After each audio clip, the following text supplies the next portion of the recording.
Viewers আসসালামু আলাইকুম, welcome to my channel Zarin's lifestyle. সবাই কেমন আছেন? নিশ্চয়ই অনেক অনেক ভালো আছেন। আমি জারিন সিলাই থেকে আবারও সুন্দর আরেকটি ভিডিও নিয়ে আপনাদের মাঝে হাজির হয়েছি। আজকের রেসিপি কিন্তু খুবই সাধারণ, সহজ এবং আমাদের সবার পরিচিত একটি খাবার, আলু দিয়ে ডিম ভুনা। ডিম ছোটো একটি খাবার হলেও এর গুরুত্ব কিন্তু অনেক বেশি। তো এই দেখতে পাচ্ছেন আমি কিন্তু এখানে আলুটা সিদ্ধ করে নিচ্ছি, ডিমের শুদ্ধ। আর এই ডিম আর আলুটা কিন্তু আমার ছোটো মেয়েটা কিন্তু আমাকে ছিলে দিয়েছে। প্রথমে দেখতে পাচ্ছি এখানে তেল দিয়ে দিয়েছি, তারপর জিরে ফোড়ন দিয়ে দিয়েছি। আর সব খাবারের ক্ষেত্রে আমি জিরে ফোড়নটা রাখার চেষ্টা করি। এখানে পেঁয়াজ আমি 4টার মতো কেটে দিয়েছি এবং কুচি করে দিয়েছি। এভাবে রান্না করলে জাস্ট ইয়ম্মি হয়, খেতে কিন্তু অনেক ভালো লাগে, লোভনীয় হয়। কেউ ডিম খুব পছন্দ করেন, আবার কেউ হয়তো ডিমকে একটু অবহেলা করেন, কিন্তু আমার কাছে ডিমের প্রতিটি ভালোবাসা ছোটোবেলা থেকে ডিম ভুনা আমার বেশি পছন্দের একটি খাবার। আমরা অনেক সময় শুধু পেঁয়াজ দিয়ে ডিম ভুনা খেয়ে থাকি, কিন্তু ডিমের সাথে আলু যোগ করলে স্বাদটা যেন আরও দ্বিগুণ বেড়ে যায়। খুব সাধারণ কিছু উপকরণ দিয়ে খুব অল্প সময় এবং ঘরোয়া পদ্ধতিতে এই মজার রেসিপি তৈরি করা যায়। আর আমি আজকে কিন্তু রসুন বাটা, আদা বাটা কিছুই দিব না, জাস্ট ব্যাচেলার ভাই বোনদের মতোই রান্না করব, তাদের যাতে ইজি হয় আমার আজকের এই রেসিপিটা। এখানে আমি পানি দিয়ে দিয়েছি, আর দেওয়ার পরে আমি এখানে হলুদ গুঁড়ো, মরিচ গুঁড়ো এগুলো অ্যাড করে দিব। আর দিয়ে দিব পাঁচফোড়নটা দিলে তরকারিটা ঘ্রাণটা অনেক ভালো লাগে। এখন দিয়ে দেবো পাঁচফোড়ন, আর পাঁচফোড়ন দিয়ে লবণ দিয়ে ভালো করে মশলাটা কিন্তু কষিয়ে নেব।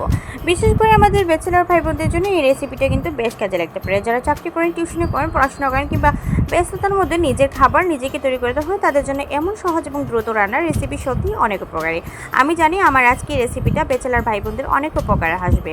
ব্যস্ত জীবনে প্রতিদিন অনেক সময় নিয়ে রান্না করা সম্ভব হয় না। অল্প সময়, সহজ উপকরণে এবং খুব সহজে বেশি ঝামেলা ছাড়াই কীভাবে মজার কিছু খাবার তৈরি করা যায়, আজকের ভিডিওতে সেটি আপনাদের সাথে শেয়ার করছি। কষিয়ে পানি দিয়ে দিয়েছি। এই আলু দিয়ে ডিম ভুনা আমার বাসার অনেক বেশি পছন্দ করেন সবাই, এবং আমার বাচ্চারা এবং আমার হাজব্যান্ডের এই রান্নাটা অনেক বেশি পছন্দ করেন। আর আমার নিজের পছন্দের কথা তো বলাই বাহুল্য, ছোটোবেলা থেকে এই ডিম ভুনা আমার অনেক প্রিয়।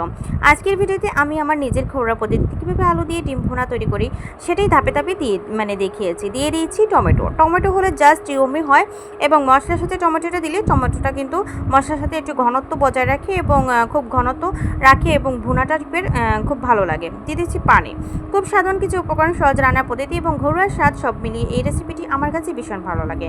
আপনারাও চাইলে বাসায় এই রেসিপিটি একবার তৈরি করে দেখতে পারেন। বিশেষ করে যারা ব্যাচেলার লাইফ কাটাচ্ছেন তাদের জন্য এটি হতে পারে খুব সহজ একটি quick and easy meal recipe. ভাতের সাথে, খিচুড়ির সাথে কিংবা রুটি পরোটার সাথেও এই ডিম ভুনা বেশ ভালো লাগে। রান্নাটি খুব সহজ, তবে রান্নার স্বাদ ব্যক্তিভেদ ভিন্ন হতে পারে, তাই আপনার পছন্দ অনুযায়ী ঝাল, মশলা, অন্যান্য উপকরণ পরিমাণ কম বেশি করে নিতে পারেন। এখন দিয়ে দিচ্ছি আলু সিদ্ধটা এভাবে একটু আস্ত করে কিন্তু আমি রাখছি, একটু ভাঙা এবং আস্ত রাখছি। আমি যেভাবে আমার পরিবারের জন্য রান্না করি ঠিক সেই ঘরোয়া পদ্ধতিতে আপনাদের সাথে শেয়ার করছি। আশা করছি আজকের আলু দিয়ে ডিম ভুনা রেসিপিটা আপনাদের কাছে অনেক অনেক ভালো লাগবে। ভিডিওটি ভালো লাগলে অবশ্যই একটি লাইক দিয়ে পাশে থাকবেন। আপনাদের সুন্দর একটি কমেন্ট আমার জন্য অনেক অনুপ্রেরণার। আপনার পরিবার, বন্ধুবান্ধব কিংবা ব্যাচেলার ভাই বোনদের সাথে ভিডিওটি শেয়ার করতে পারেন। আর এমন আরও সহজ ঘরোয়া রান্নার রেসিপি, লাইফস্টাইল, পরিবার ও দৈনন্দিন জীবনের ভিডিও পেতে আমার চ্যানেল জারিন্স লাইফস্টাইল অবশ্যই সাবস্ক্রাইব করে পাশে থাকবেন। আপনাদের ভালোবাসা ও সাপোর্ট আমাকে আরও সুন্দর ভিডিও তৈরি করতে অনেক উৎসাহ দেয়। অনেক অনেক ভালোবাসা ও দোয়া রইল সবার জন্য। কথা বলতে বলতে এখন আমি কিন্তু ডিম সিদ্ধটা দিয়ে দিয়েছি এবং পানিটা কিন্তু আমি আমার পরিমাণ মতো দিয়ে দিয়েছি। এই রেসিপিটা একদম হালকা হলেও কিন্তু সম্মত বজায় রাখে রান্না করলে কিন্তু এটা দারুণ ফ্লেভার হয় এবং দারুণ খেতে ইয়ম্মি হয়। আবারও ঢাকনা দিয়ে 5 মিনিট মতো রেখে দিয়েছিলাম। 5 মিনিট পর কিন্তু আমি ধনেপাতা কুচি এভাবে কেটে দিচ্ছি। আর এভাবে আলসামার মতো ধনেপাতা কুচি কে কারা কাটেন একটু জানাবেন কমেন্ট করে।